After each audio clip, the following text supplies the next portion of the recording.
All right, what's going on, you guys? It's your boy 360 Stacks in this thing, baby, representing TKOG. Today I'm going to be showcasing you guys my take on Naturia Runick. This this branded Despia and okay, this is kind of tricky because I have to pick between the other two decks that was in third place. Because these were all decks that I basically am playing this format, and let's say I found a way to get into the YCS miraculously without having without having my backs. It was between Branded Despia and Naturia Runick, and not gonna lie, I would definitely pick my Dragon Maids over Plunder. And the only other deck that I've been messing around with like that much too is also my Drytrons. But my Drytrons are missing more cards than these other decks. And so just in case I didn't end up being able to make it to the 250th YCS, because it's not about not being able to go, it's just that I'm not vaccinated, and I just really want to figure it out if there's a way that, like, possibly, obviously this is like reaching, that I can make it into the event just with proof that I don't have COVID. I've actually never had COVID, by the grace of God. So if I didn't get to make it in, I still wanted to show you guys my list because there actually is a crazy blowout tech card. I ended up telling Ed Deception about it. He goes to my locals. And so I feel like he's gonna end up either somebody at my locals or somebody here that messes around with me because there's a lot of people that I know that are going. Somebody's gonna play my tech, and I just wanted to like put it out there because I already put it out there, and if they're gonna play my tech, then obviously I'm gonna make sure that I always letting you guys know it came from me, bro. Like the goo that I'm about to show you guys, like the FTK. When you're playing Naturia Runick or Ninjas, like that came from me, bro. This is my spice. This is actually my tech. I didn't get it from anyone. I got it from days upon days of research without any like sleeping or anything like that. I was just in the kitchen. So there's multiple cards that I feel make this deck unfair, and all of my going second cards that I bridge into post siding all are synergistic with my engine, so that they not only allow me to stop an entire turn, but they also allow me to see my engine, whether I draw my engine or not. And so we're going to get into it.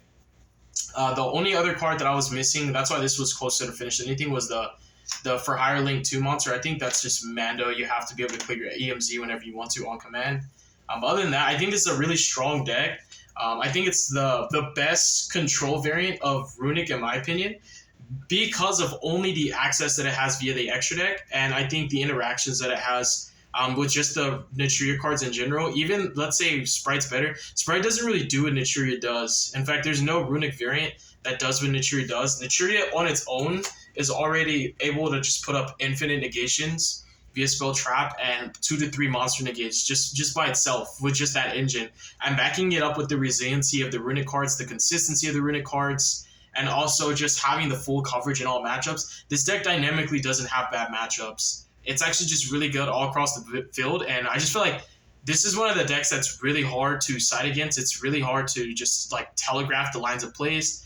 And ultimately, I just think that because it has no bad matchups and it's really good against random rogue decks, and we're in like a rainbow format where there's just not really 3-4 best decks. Everybody's just playing everything right now, which is great. But post-siding, it can be kind of, atrocious because it's really hard to prepare for everything. But when your main deck's already equipped to solve a lot of those problems, especially dealing with cards that other decks, for example, really don't have main deck outs, I think that the Runick and the Naturia toolboxes have a lot of utility, and synergistically together just make one of the best decks of the format. I really don't think that this deck has enough weaknesses to validate it ever not being played in the top tables, like in general. I don't think there's enough valid reasons for anyone to say that this deck is not good enough to beat every other deck in the room. It's actually one of the best decks. I've tested it a lot, and initially the first, for me, I guess you could say the first impression on this deck was like, I have to test it because I just don't see it. And then when I was just nat beasting everybody back to back to back, and I was just literally auto winning, it was just broken, bro. I was like, nobody's on freaking Dark Ruler right now. It's crazy. So I think this deck is insane. I really like it. This or Branded Despia were definitely my top 2 picks for the YCS coming up. Hopefully, by grace of God, I make it. And even so, a lot of my side deck's not going to be revealed in this video. So let's get into it, you guys. If you guys like this kind of content, consider subscribing to the channel. Leave a like if you liked the video. Leave a dislike if you didn't. And if you subscribe, click the notification bell. You definitely don't want to miss out on your boy. So let's get to cooking, bro. So this deck, I built it online first before I got the rest of the cards, and that's where I actually discovered my secret weapon. The card that just like literally is an FDK in a lot of the meta relevant matchups right now. And so I built the deck to just be able to deal with the only problems that I saw. So for one, the perfect hand trap for me in this deck is actually Gamma. Gamma's my favorite hand trap. Right now, Gamma and Gizmek Uka are my favorite hand traps this format. And in this deck in particular, the few cards that actually can be a problem for you are literally a Rise Heart and Shifter. And Gamma beats both while still giving you full coverage for every single matchup. Gamma and Ash are actually very insane against Labyrinth as well. Like Gamma on the hand effects of Mommy is broken. I think just Gamma in general is just super impactful. It covers a lot of ground. I don't really see valid reasons for not playing Gamma. Gamma is, for me, something I would choose over every other hand trap, even Ash. I think Gamma gets more coverage. Like, I'm not really scared of Branded. This deck is actually really well equipped to play on the opponent's turn without committing any resources at all. So even under the Gimmick Puppet lock, I literally can just play on my opponent's turn. It doesn't matter. So I don't think that lock's that strong against this deck, and that was one of the reasons why I felt like, dang, I can draw no hand traps, and I can just automatically just play through a Rise Heart pass. I can play into the Gimmick Puppet lock. I can just clear any card that I'm like. The only thing that I just can't clear is a Towers monster with like 5k plus attack. You know, that's literally it. So outside of that, there's just really no weaknesses. So I feel like the hand traps help a lot too, and I think that this deck's engine is superior to a lot of decks. So you don't really need to play a lot of hand traps, but the reason why I play hand traps is just for the coverage. So Gamma specifically is just for a Rise Heart, for Shifter. Lab is one of your worst matchups, so I pair Gamma with Epsilon Poseidon because of the virus cards. This deck can actually play through the virus cards pretty well, but just in general, being caught slipping at the wrong time, you know, the viruses can still be a blowout, and they have more consistent access to the viruses than you do with hands that just don't really lose that hard into the viruses. And Gamma's just incredible for multiple reasons. There's literally like no deck that Gamma's not good against, including Trap Tricks. It's actually insane. It's better than any other hand trap. Clearing the body, so it doesn't matter if they have Parallax Seed or Holtea. Like, they literally have to have Holtea plus Extender now. So now they're down 4 cards. The card that got Gamma, what you're discarding for Holtea, that's already 3, and the Extender that you need to actually combo. So you're playing with 1 unknown if you get to resolve your combo. So Gamma's insane. I really don't even... It actually is like insane, the fact that people don't play Gamma. It's kind of just like, whoa, bro.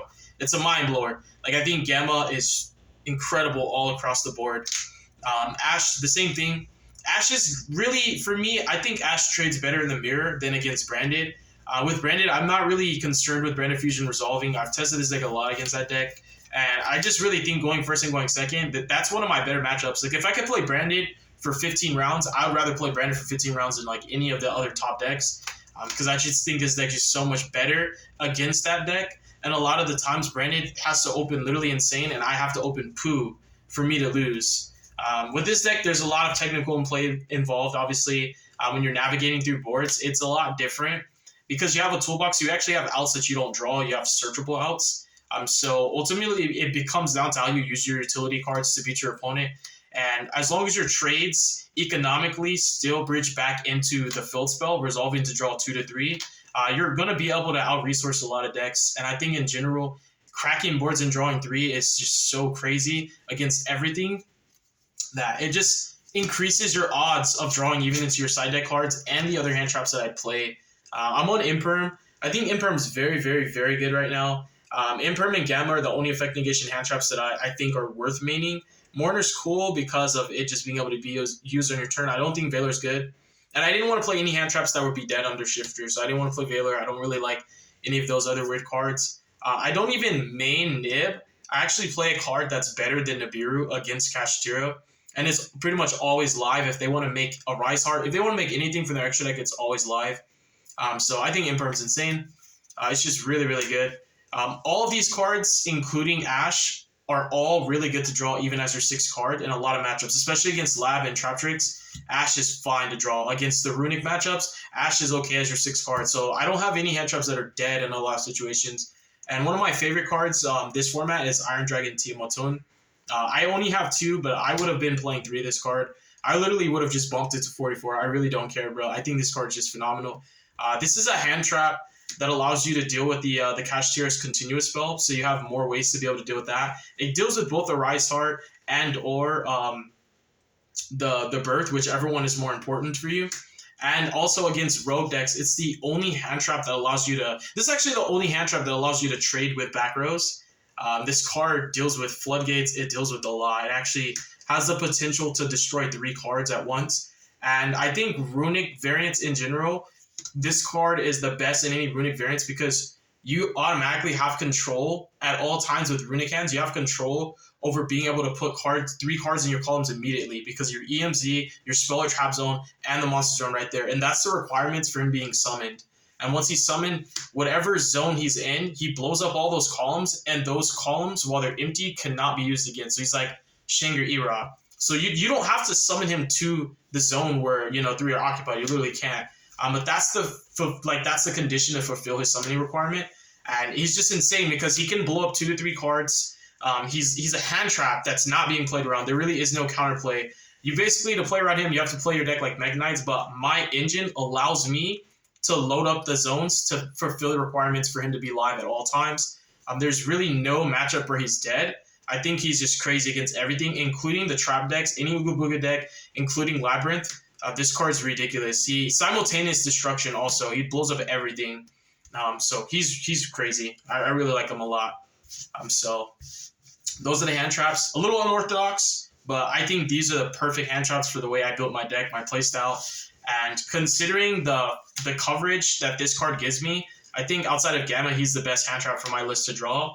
Because the only cards you really are worried about, like that your engine can be hurt by, are just anything that affects the grave. So mainly for me, it's like Birth.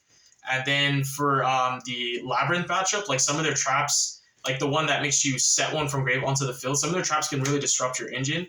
And so this just being an actual hand trap, the only arguably bad hand trap in the Lab matchup, and Lab, believe it or not, is really, really popular. If anybody's going to tell you otherwise, they're smoking crack. Lab is actually more popular right now than Cash Tira is in my area. And going into events, Lab, Cash, Branded, and this deck and Trap Tricks are like the decks to beat, but then you have a whole bunch of other good decks. And I think that this is probably the worst hand trap in my deck, but it's the one that doesn't play into Thrust or Talents either. So like I just gave myself the best coverage I could. Most people were on Ash just because of Branded Fusion. I don't play Ash for that reason.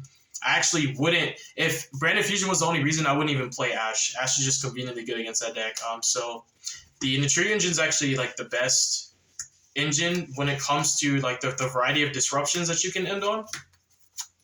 I'd rather use the Naturia engine as my inboard and the Runick cards as utility to give me coverage and protection so that a lot of the cards that would break my board, I already have a way to deal with it. Like, summoning Fenrir can be a problem just up against Nat Beast. That's one of their few ways to out it is really hard drawn Fenrir. But the Runick cards give you coverage. And going second, they deal with all the problem cards. So I think the Naturia engine is just ridiculous, especially Mole Cricket. You actually can grind really well.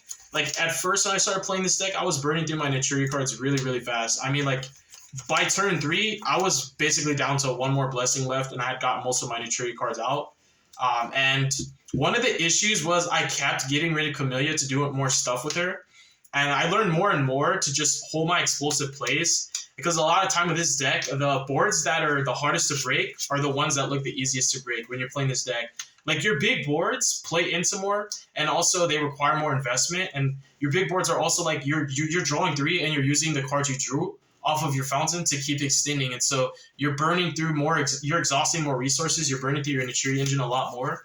And there was this game states where it got to a point where I had to find a way to luck stack into tree and get my final blessing because I had all my Camellias gone, and Mole Cricket was just not able to do it for me because there's nothing left for him to summon from deck.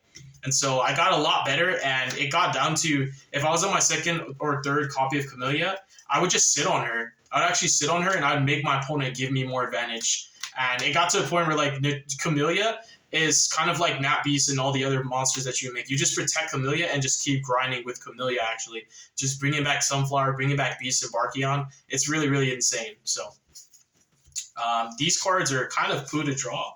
But you've got to play 3 Blessing. You go through them really, really quickly. This is probably the worst card to draw my deck besides Sunflower. But I think these are absolutely mandatory. My other list that's more pure plays Antjaw because it's part of my FTK. If I play against Cash, Trap Tricks, the Beer Match, if I play against the ninja deck, and there's like another deck, but it's not that good. If I play against any of those and I draw my secret tech, I actually can put up 2 spell trap negations, 2 monster effect negations, plus follow up off of just 1 card. So that's essentially 4 negates off 1 card with follow up. So it turns your 5 card hand into a pseudo 6 card hand because you have follow up through Grave and you already have your search. And then your Mole Cricket is obviously in rotation now, and your Camellia just sitting there. So it's kind of ridiculous. That's the Naturia engine. And it just bodies all the mirror matches. So I think that my variant, because of the way I built it, I think my variant's actually better than the other variants, not even on some cocky stuff, but I think the way I built it is just I have more blowouts and I have better coverage. And then like my TECHS both siding just deal with everything that's a problem for me, while at the same time literally just getting me into my engine whether I draw it or not. And that was one of the issues I had with this deck. I wanted to play Bush Barrel Goods and a bunch of other random stuff to make sure I can always see my Naturia cards, but now the blowouts that I side deck actually get me to my Naturia engine while also literally just shutting an entire turn down, being like a turn skip. And I think a turn skip sometimes better than like 5, 6, 7 negates, if you ask me. The Runick cards, just 3 tip, 3 flashing, 3 curse, 3 destruction. Destruction is actually really, really good. Destruction is the one that I use the most right now. Like destruction and then the pop, but I've been using destruction a lot. Destruction is just like so much coverage against any Ooga Booga trap deck. Literally just having access to cards like destruction with Qingying is just enough sometimes. Like even with or without access to your Naturia engine or going in the Barkion, because like I've experimented a lot. I've even put in TECHS just to summon off Blessing because I wanted to capitalize more on this deck's ability to sync rolling opponent's turn. So I was playing like Black Rose, Trishula, stuff like that. But honestly, just having those cards, even when you're making them on your opponent's turn, gets kind of nutty too, like especially Qingying. But just like Qingying Destruction is like almost an FTK against a lot of the trap decks. Like there's too much advantage that they're losing, and the Qingying takes it out of rotation so that they can't just keep resetting it with their other mommy. And then I do play Slumber. Slumber is another way that you can protect your bosses, and it's one of the freest activations going first. Card's actually really, really good. And I do play Smiting. You do end up having to resort to deck people out sometimes. I used to play the Shizu cards like Kelbeck and an Agito and like one Mudora. Those cards are good in theory. They're good in theory. And they're pretty much live most of the time because you always are able to discard them off your Runick cards. But they're also terrible cards by themselves. And fundamentally, the only consistency that they offer you as being pseudo engine pieces is the RNG of the top 5. And then 2, I used to play Cypher and Little Omega to loop Mudora so I could never run out of Naturia cards and just grind infinite. But when I got better with the deck, I realized all those niche gimmicky interactions which were wasting my main deck space were only like my training wheels until I got really, really good with the deck. So I'm just playing the 16 Runicks. I don't play any of the Ishizus. They are good in certain matchups, but the matchups that the Ishizu cards are good in are the matchups that this deck's already good against. Like the Shizu cards are obviously good against like all the rogue decks. It's good against Branded, especially like the Shufflers. The Shufflers are obviously still pretty insane in certain matchups, but you have to draw the one of and you got to discard it. And Kelbeck is the only one that's worth playing because it's still like a hand trap, but it's not a hand trap that's live in every matchup. And my hand trap lineup's actually live in every matchup. There's not a matchup where they're dead. And so the extra is one Beast, 1 Barkion. You can keep getting these back off of Camellia and Blessing, so you can make one and just keep just going infinite with it. This deck is pretty cracked against Lab if you go first. It doesn't really matter if they have Lava Golem Kaiju, because if you play correctly, you always have Blessing Camellia, so it doesn't matter that they're clearing your Barkion. Like this card getting Dark Ruler sometimes hurt a little bit more because you can't like get it back from the field into the grave, you know?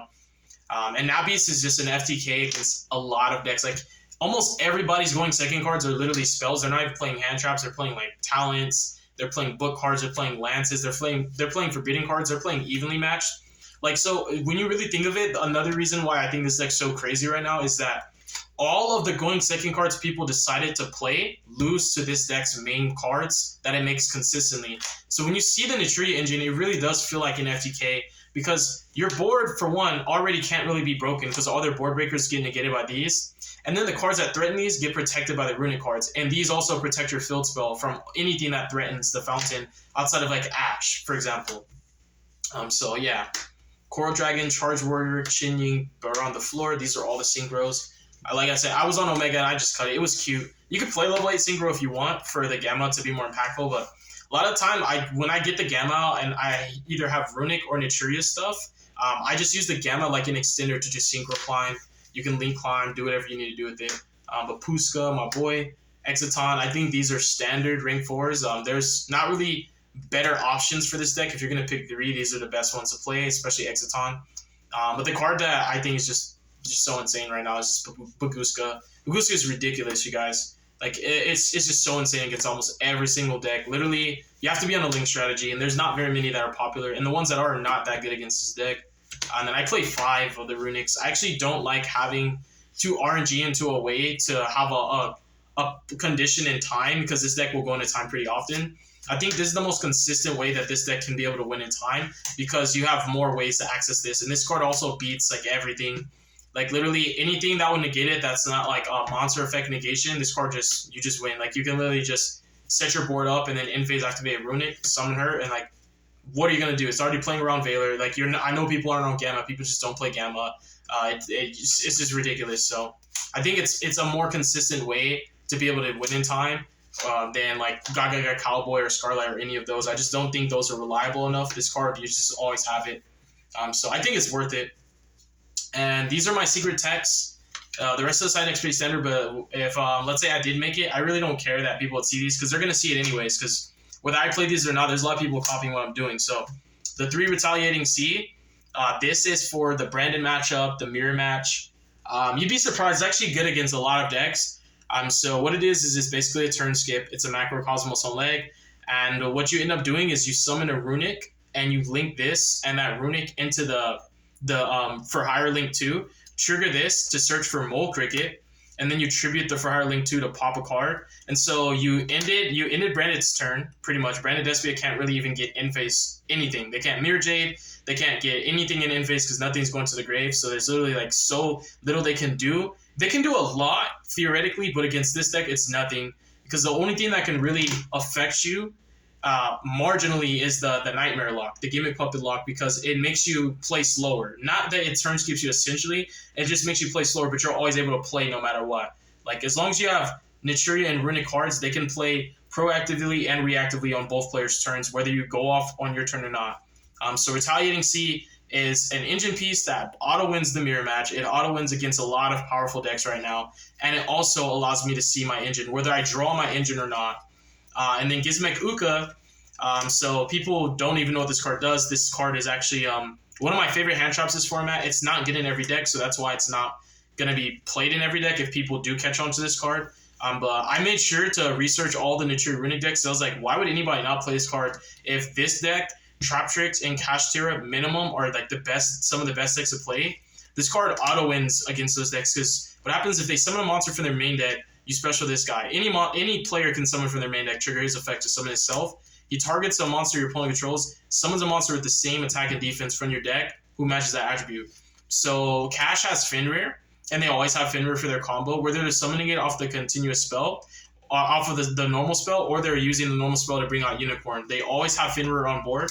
And so this summons out Naturia Mole Cricket against Trap Tricks. They always summon from deck. Cash always does. And what's funny is if you play around this, it's actually more impactful than playing around Nib, because on Nib, playing around Nib, they can end on a board. If you play around this, you can't even end on a Rice Heart properly, because without being able to use Fenrir at all, your hand has to have so much gas that at that point, I'm absolutely okay with the trade of not seeing Fenrir in rotation at all. And also in the mirror match, Mole Cricket obviously triggers this card. And so what happens is you summon this, you summon a Mole Cricket from your deck, you trigger Mole Cricket, and you bring out Camellia, and you bring out the Sunflower, and you go for a Camellia, obviously Dump Trap. If you play Naturia Antjaw, this is where I was messing with. If you play Naturia Antjaw, you can actually bring out Camellia Antjaw, and that's it if this is not Fenrir. Because if it's Fenrir, they're going to trigger Fenrir automatically when this card resolves to force one of the monster negates out. But if it's not Fenrir, you can actually get out Antjaw and Camellia. And Camellia will end up dumping a name, an actual Naturia monster, Sunflower. Your opponent's summon is going to trigger Sunflower and Camellia. Camellia brings out Sunflower. And then Antjaw is going to special summon out Naturia Vein or another Sunflower. And so you already can see what I was talking about, how this card's like an FTK. Worst case scenario, bare minimum, without anything, any ifs, ands, or buts about it, it's already double monster negate in one card with follow-up. Minimum. Because literally Camellia can just dump tree, and you can just add like a blessing, for example, and just use the Naturia Camellia, plus the Sunflower as a double monster negate destroy. So already, if you're up against Cash and they're gonna trigger Fenrir because they kind of want to force it out, you're negating and destroying the Fenrir, and then the next play they commit to, for example, like the level 4 or the Ogre, you're gonna clear it. So they can't actually a Rise Heart pass through this hand trap. And in the mirror match, it's free. Like, this card's actually insane. Gizmic Uka, if you're playing this deck, is ridiculous. If you're playing Ninjas, it's ridiculous. If you're playing against Kashtira, it's terrible if you're actually playing the deck. Because this card summoning Fenrir from your deck in the mirror match does nothing to his own res. They're literally just going to banish the Fenrir they summon. So like I said, this is a good card, but it's not good in every deck. And this was like my secret sauce. This is something that was just going to give me an edge. I don't really care for exposing it now because literally there's too many people that see me playing my cards, especially at locals, and I know people copy me, and I don't want anybody taking credit for my artwork. So yeah, that's pretty much the list, you guys. It's definitely something that is either this or Despia, and if I end up getting into the YCS, you guys are probably going to see this in action again. But God bless you, make good choices, don't hurt your brain cells, stay tuned for future content. Y'all have a beautiful day, and peace.